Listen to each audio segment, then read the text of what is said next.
2024년 6월 14일 금요일 새벽 기도에 오신 성도님들을 주님의 이름으로 환영합니다.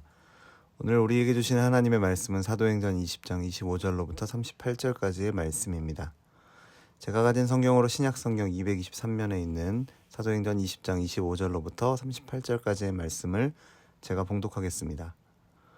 보라, 내가 여러분 중에 왕래하며 하나님의 나라를 전파하였으나 이제는 여러분이 다 내 얼굴을 다시 보지 못할 줄 아노라. 그러므로 오늘 여러분에게 증언하거니와 모든 사람의 피에 대하여 내가 깨끗하니 이는 내가 꺼리지 않고 하나님의 뜻을 다 여러분에게 전하였습니다. 여러분은 자기를 위하여 또는 온 양떼를 위하여 삼가라. 성령이 그들 가운데 여러분을 감독자로 삼고 하나님이 자기 피로 사신 교회를 보살피게 하셨느니라. 내가 떠난 후에 사나운 이리가 여러분에게 들어와서 그 양떼를 아끼지 아니하며 또한 여러분 중에서도 제자들을 끌어 자기를 따르게 하려고 어그러진 말을 하는 사람들이 일어날 줄을 내가 아노라. 그러므로 여러분이 일깨어 내가 3년이나 밤낮 쉬지 않고 눈물로 각 사람을 훈계하던 것을 기억하라. 지금 내가 여러분을 주와 및 그 은혜의 말씀에 부탁하노니 그 말씀이 여러분을 능히 든든히 세우사 거룩하게 하심을 입은 모든 자의 가운데 기업이 있게 하시리라. 내가 아무의 은이나 금이나 의복을 탐하지 아니하였고 여러분이 아는 바와 같이 이 손으로 나와 내 동행들이 쓰는 것을 충당하여 범사에 여러분에게 모본을 보여준 바와 같이 수고하여 약한 사람들을 돕고 또 주 예수께서 친히 말씀하신 바 주는 것이 받는 것보다 복이 있다 하심을 기억하여야 할지니라. 이 말을 한 후 무릎을 꿇고 그 모든 사람들과 함께 기도하니 다 크게 울며 바울의 목을 안고 입을 맞추고 다시 그 얼굴을 보지 못하리라 한 말로 말미암아 더욱 근심하고 배에까지 그를 전송하니라. 아멘. 바울은 예루살렘으로 떠나기 전에 에베소 교회 장로들에게 마지막 권면을 남깁니다. 이 권면은 에베소 교회 장로들에게 전하는 바울의 유언과 같은 권면이었고 이 권면에는 교회를 더 잘 섬기기를 바라는 바울의 사랑과 헌신이 고스란히 녹아있음을 보게 됩니다. 다시 얼굴을 볼 수 없을지 모르는 상황이기에 더 큰 무게가 느껴지는 이 에베소 교회를 향한 바울의 마지막 권면의 말씀의 내용을 함께 살펴보겠습니다. 바울은 마치 예수님이 마지막 만찬 때 제자들에게 하나님 나라를 맡겨 12지파를 다스리게 하셨던 것처럼 에베소에서 함께했던 장로들에게 교회를 맡기고 있습니다. 그러면서 바울이 말하는 것은 자신이 꺼리지 않고 하나님의 뜻을 다 전했으므로 모든 사람의 피에 대하여 깨끗하다라고 말합니다. 이것은 에스겔 33장에 나오는 악인에게 심판에 대해 경고하지 않으면 악인의 피값이 전하지 않은 자에게 돌아간다라는 말씀에 근거한 것이죠. 바울은 하나님의 말씀을 가감없이 전했습니다. 그만큼 바울은 자신이 에베소에서 최선을 다해 가르쳤다라고 자부하면서 이제 장로들에게 남은 사역을 맡아달라고 요청하고 있습니다. 교회를 위한 사명이 예수님으로부터 사도들에게 또 사도들로부터 그 제자들에게 이어지는 것을 보게 됩니다. 그리고 오늘 저와 여러분도 그와 같은 사명을 이어받게 된 것입니다. 말씀을 전하는 자는 바울과 같이 하나님의 모든 말씀을 온전히 전해야 하고 말씀을 듣는 자는 하나님의 모든 말씀을 받아야 합니다. 그런데 우리는 혹시 복을 약속하는 그런 말씀만 좋아하고 죄를 지적하거나 책망하는 말씀은 피하려 하고 있진 않은가 우리 자신을 돌아보아야 할 것입니다. 하나님의 말씀을 받는 우리에게 필요한 자세는 모든 말씀을 가감없이 받는 것입니다. 자신에게 혹 거리낌이 있다 하더라도 예수님의 말씀처럼 착하고 좋은 마음으로 말씀을 듣고 지키어 인내로 결실하는 것이 말씀을 대하는 우리의 태도임을 기억하는 저와 여러분 되기를 바랍니다. 에베소 교회 성도들을 다시 만나기 어려울 것으로 예상되는 그런 상황에서 바울의 가장 큰 걱정은 거짓 교리로 유혹하는 사탄의 공격에서 성도들을 보호하는 문제였습니다.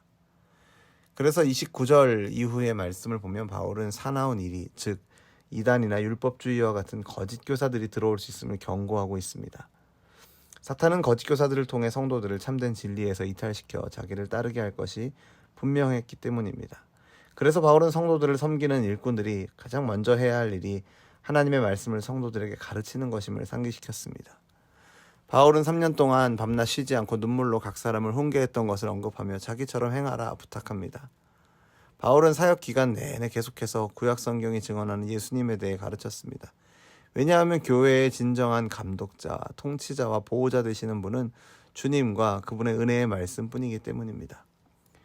베드로 사도는 하나님의 자녀로 거듭나는 것도 영적으로 성장하는 것도 썩어 없어질 씨가 아닌 영원히 썩지 않는 살아계신 하나님의 말씀으로 이루어진다라고 베드로전서에서 말했습니다. 베드로와 마찬가지로 바울도 에베소 교회의 사역을 장로들에게 부탁하면서 그들의 인간적인 능력이 아니라 말씀이 그들을 등이 든든히 세울 수 있음을 강조하며 말하고 있습니다. 베드로 후서에서 베드로 사도는 하늘에서 들려온 소리보다 확실한 예언의 말씀이 우리에게 있어 어두운 데를 비추는 등불과 같으니 그 말씀에 귀를 기울이라 라고 말합니다. 우리 개인의 삶과 또 교회 공동체 가운데서 우리는 어떤 일을 이루어 나아갈 때 하나님의 말씀에 귀를 기울여야 합니다. 다수의 의견이 말하고 있는 것에 귀를 기울이는 것도 공동체에서 필요하겠지만 주님의 몸을 이루어가는 교회 공동체에서 다수의 의견보다 더 우선이 되어야 할 것은 우리가 말하지 않고 성경이 말할 수 있도록 자리를 내어드리는 것입니다. 사랑하는 우리 열린비전교회 성도들과 우리의 가정과 교회에 말씀이 왕노릇하는 복된 은혜가 있기를 주님의 이름으로 축원합니다. 그리고 33절 이후의 말씀을 보시면 바울은 에베소 교회 장로들을 떠나기 전에 다시 한번 자기를 모범으로 제시하며 재물을 탐하지 말고 주는 것이 받는 것보다 복이 있음을 기억하며 사역하라 가르치고 있습니다. 바울은 자기를 따르는 성도들에게 본이 되는 사람이었습니다. 그는 특히 말씀과 기도 생활에 본이 되었으며 자기 손으로 일해서 번 돈으로 약한 자들을 돕는 일에 솔선수범했습니다. 그는 선교 사역을 하면서 교회 후원에만 의존할 수도 있었습니다. 하지만 그는 주님께서 가르쳐 주신 교훈, 주는 것이 받는 것보다 복되다 하신 말씀에 순종하고자 했습니다. 그래서 천막을 만드는 일에 종사했고 물질이 필요한 사람들에게 나누는 삶을 살았습니다. 바울은 자신의 사역을 되새기면서 자신은 누구의 은이나 금이나 옷을 탐낸 일이 없을 뿐더러 함께 사역에 동참한 일행들의 필요를 자신이 직접 벌어서 도왔다라고 말합니다. 이 시대의 교회나 사역자들이 탐욕 때문에 무너지는 것을 우리는 심심치 않게 목격하게 됩니다. 이러한 문제가 오늘 우리 시대의 교회만의 문제가 아니라 바울이 사역하던 이 초대교회 때부터 교회를 섬기는 자들을 무너뜨리는 중요한 걸림돌이었음을 우리는 본문을 통해서 보게 됩니다. 재물에 대한 욕심과 유혹은 물리치기 어려울 정도로 강력합니다. 소유의 많고 적음에 따라 성공과 실패를 평가하기도 하죠. 이러한 세속의 가치가 교회로 침투한 결과 화려하고 큰 교회 건물을 사역 성공의 지표로 어떤 성공의 지표로 생각하는 사람들도 있습니다. 하지만 사도 바울은 교회가 지향해야 할 목표는 소외되고 연약한 자들을 물질로 돕는 것이라고 가르칩니다.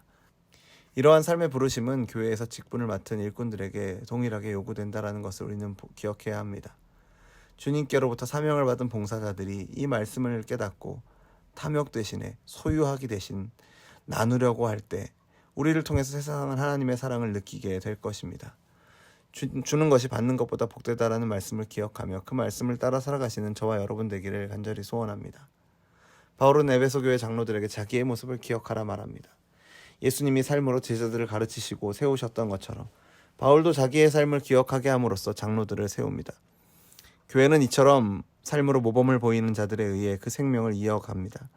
주님이 본을 보이시고 그 본을 바울을 비롯한 사도들이 본받아서 살아갔던 것처럼 오늘 우리들에게도 그러한 모습 본받아서 사랑이 흘러가고 사랑의 열매가 생명의 열매가 풍성하게 맺혀지기를 주님의 이름으로 축원합니다. 기도하겠습니다. 하나님 아버지, 오늘 이 말씀을 통해서 교회와 성도된 우리가 붙잡고 기억해야 할 것이 무엇인지 알게 하심을 감사드립니다.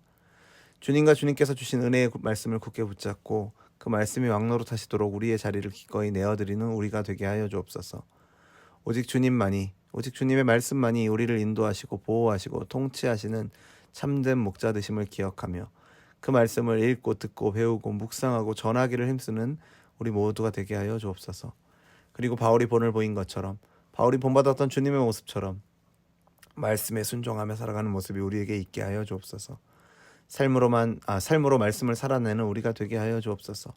그저 지식의 영역에만 관념적으로 말씀을 대하지 않게 하시고 말씀을 살아내는 우리의 삶 가운데 말씀으로 인한 아름다운 열매가 풍성하게 맺히게 하여 주옵소서.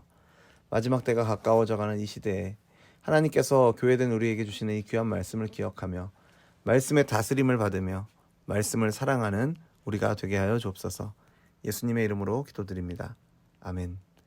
우리 주 예수 그리스도의 은혜와 하나님 아버지의 사랑과 성령 하나님의 교통하심이 주님과 주님의 말씀을 기억하며 본을 받고 본이 되어주었던 바울과 같이 오늘 우리 시대에서도 주님의 모습을 본받아 말씀 따라 온전히 살아가는 본이 되는 삶 살기를 소원하는 우리 열린비전교회 모든 성도들과 우리의 삶의 걸음 가운데 이제로부터 영원토록 항상 함께 있을지어다. 아멘.